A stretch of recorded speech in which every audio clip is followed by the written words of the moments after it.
Good afternoon to all of us into over here. So what we'll be seeing over here, there is a ILP versus cover over here. So whereas in the case of an increasing instructions, which is per cycle, it requires fewer cycle to execute a task, and apart from that, it uses longer clock for same performance, and at the same time, it uses lower supply voltage, and hence it uses lesser power. However, too many functional units and too many transitions per clock cycle, which increase the power consumption. So when you are saying about a low power architecture, the power consumed by additional circuits versus ability to lower the clock rate while maintaining the performance. The circuits must be highly used overall in order to move complexity into software.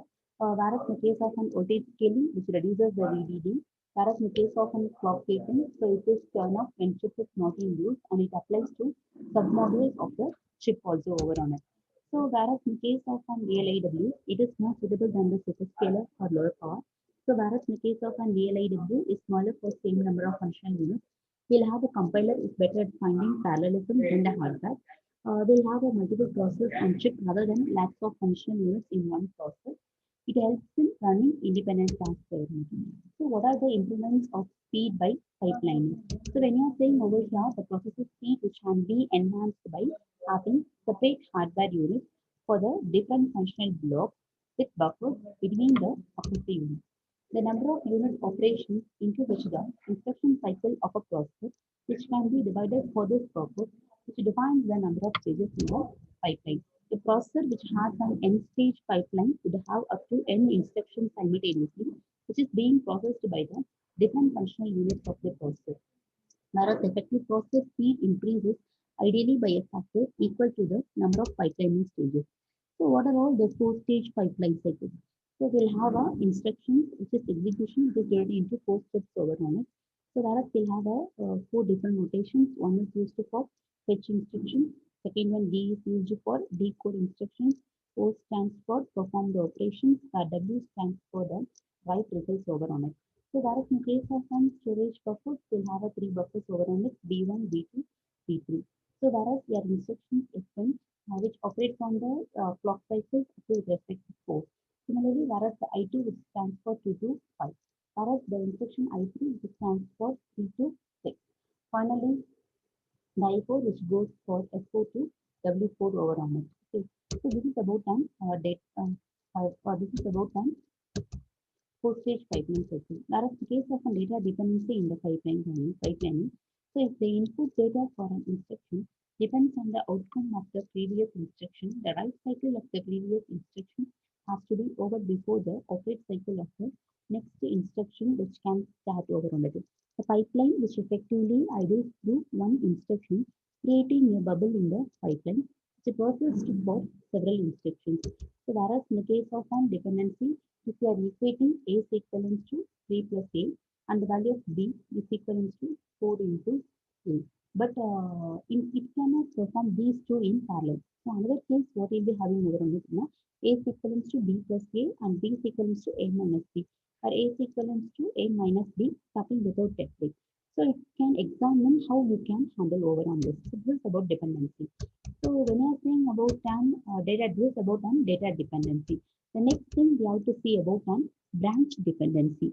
So we have to consider that the branch instruction, so it is will be taken if branch is not over on it and can be executed for unconditional branch, and this is for the conditional branch when it is taken over on it.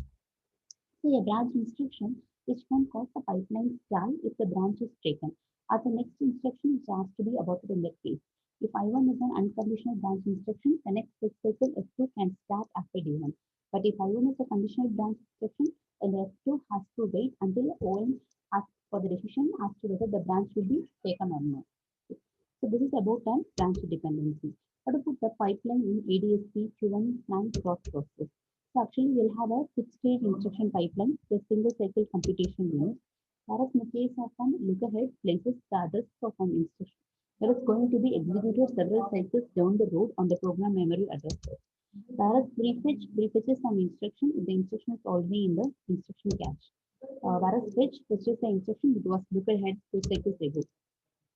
Address decoding of the decade operand fields in the opcode in this cycle. decode the second stage of the instruction decoding process, and the rest of the output is decoded. Whereas execute, instruction is executed, status updated, results return to destination. So what are the process for pipeline scans? So we'll have a memory block complex if both instruction and data are to be fetched from the same block of memory. The scan is automatically inserted. Whereas a DAG usage immediately or within 2 cycles after initialization. Example, if you're having a cell, it is equivalent to 0 cross 1, 2, 3, 4. If you're having A cross 0, this equivalent to DM, I2, M2. So whereas bus conflicts instructions which uses the PME or PMD buses for data transfer, which may cause bus conflict.